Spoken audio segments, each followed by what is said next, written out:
So we are going wedding dress shopping today. So if you didn't see in my last video, my Christmas gift trip to New York also ended up being my surprise engagement. He proposed day 2 after Wicked in Central Park, and I had absolutely no idea, but I love my ring. It's gorgeous. So we're getting married next May. We have about a year to go, and today we are in Raleigh, and I'm gonna go wedding dress shopping with my mom and my future sister-in-law and mother-in-law. And I don't even know if I'll necessarily get a dress today. I haven't been shopping yet, so I feel like I need to really go and try things on and just get a feel for how things look on my body. With us living in Ohio and my family being in a different city than Hunter's family, I wanted my mom and my future mother-in-law and sister-in-law to all be there. And it's not often that we're all in the same city, so since we were coming to Raleigh, I thought it was a good time to go ahead and plan it.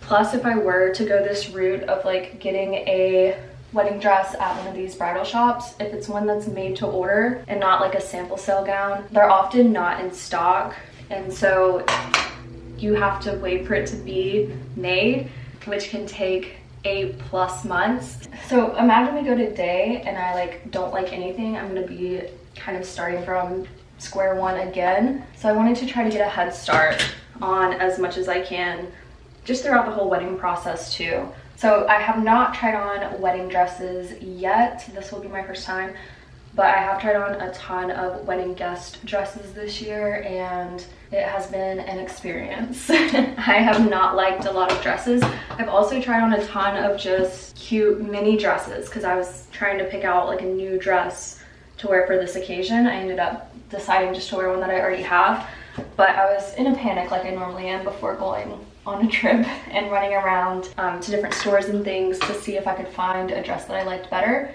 and I hated all of them on me. That's a little intimidating to me, just that I've had not a great experience with normal dresses so far. But we are going to A&Bé Bridal in Cary.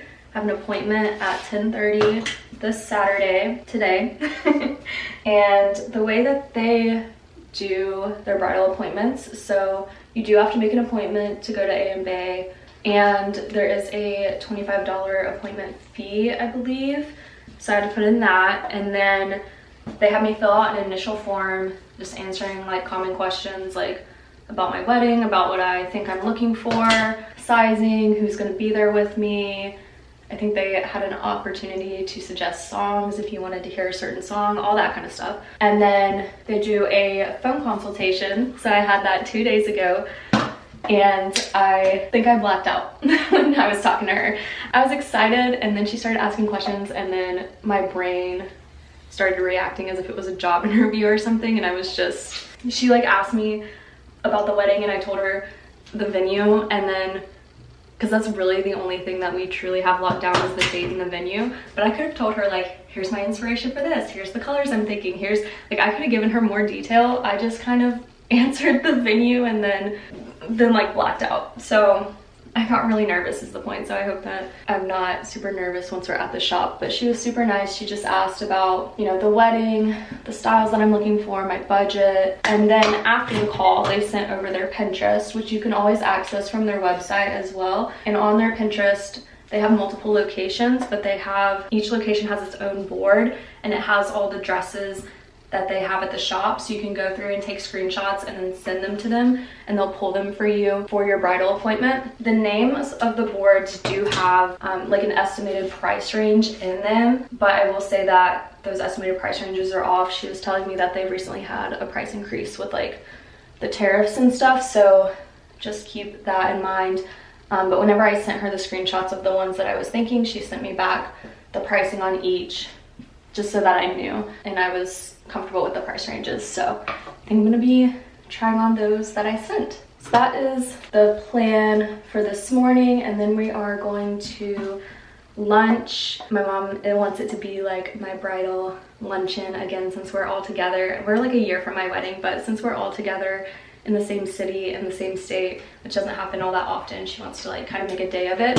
So we're gonna go to a nice lunch, and then if I haven't found anything, you know, at the first place, we don't have any other appointments today, but I picked out New York Bride and Groom of Raleigh. It's in Garner.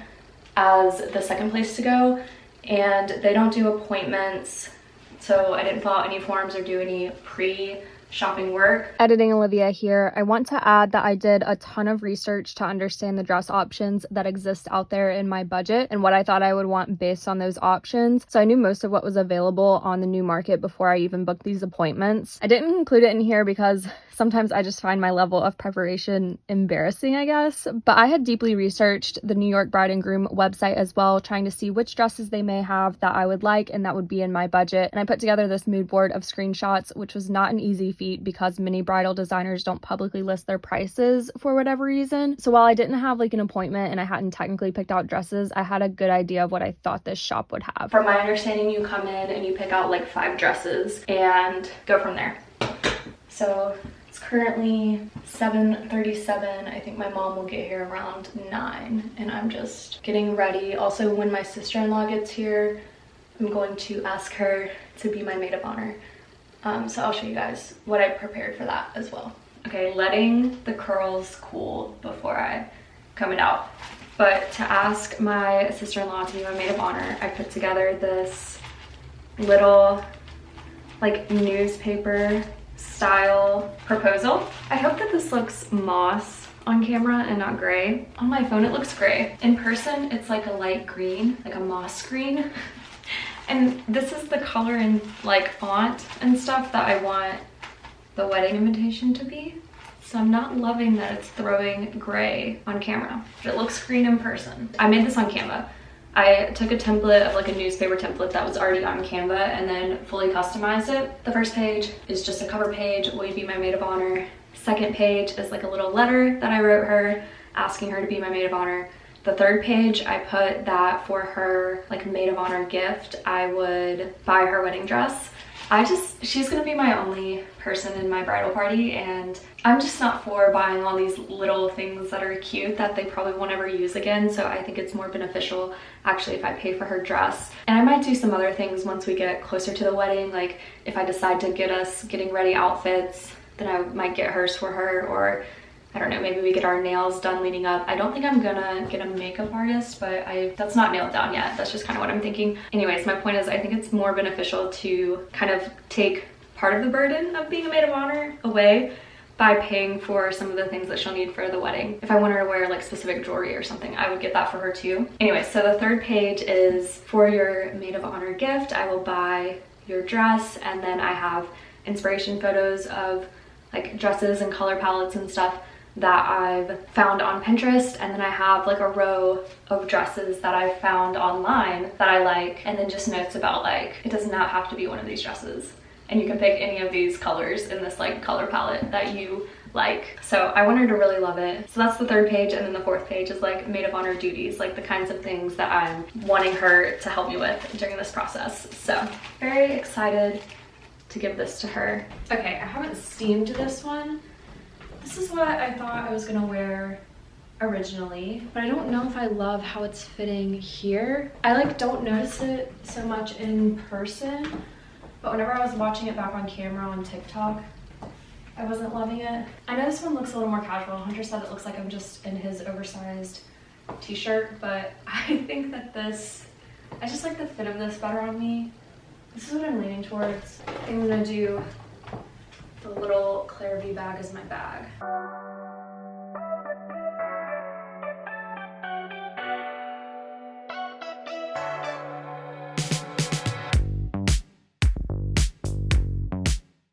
Okay, so this is actually the second dress that I tried on because I ended up saying yes to the first. I wanted to try this style. It's very different from what I ended up landing on, and I didn't really love the shape on me. I know it might look okay to other people, but I just knew it would be something that I would be a little self-conscious about the entire time. Same with this one. I wanted to try the square neckline because I feel like I like it on other people, but I really don't like the square neckline on myself and don't prefer the fitted on my body. This one was my runner-up in the moment. I really liked the off-the-shoulder detail, but I thought that I would end up playing with it too much or like restricting me from dancing or cheering. I tend to dance with like one arm in the air, so I was considering that kind of thing. This one had detachable off-the-shoulder puff sleeves, which were interesting. It had like this texture to it that was kind of like lace but not, and it just didn't feel as high quality as I was expecting it to. Plus the low cut, I thought I would be adjusting that all night as well, so I wanted to stay away from that. This one I think was my family's runner-up, and I do like it. I like how it looks on my body, but looking back, I'm happy that I didn't go with this one. I just like my dress better. So at this point in the session, I had already pretty much landed that I was definitely getting the first dress that I tried on,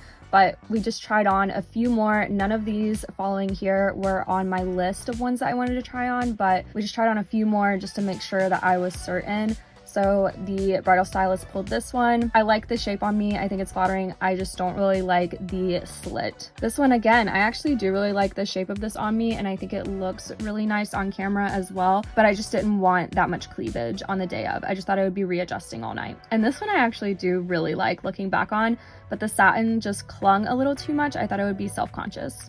So this is the dress that I ended up saying yes to. I believe in jinxing, so I didn't speak it in the beginning of this clip, but this dress was the reason that I chose this bridal shop. I had narrowed it down on my mood board into 3 categories, with this exact dress being one of them. I didn't know if I would like it on my body, but when I saw the fit, I knew it was the one.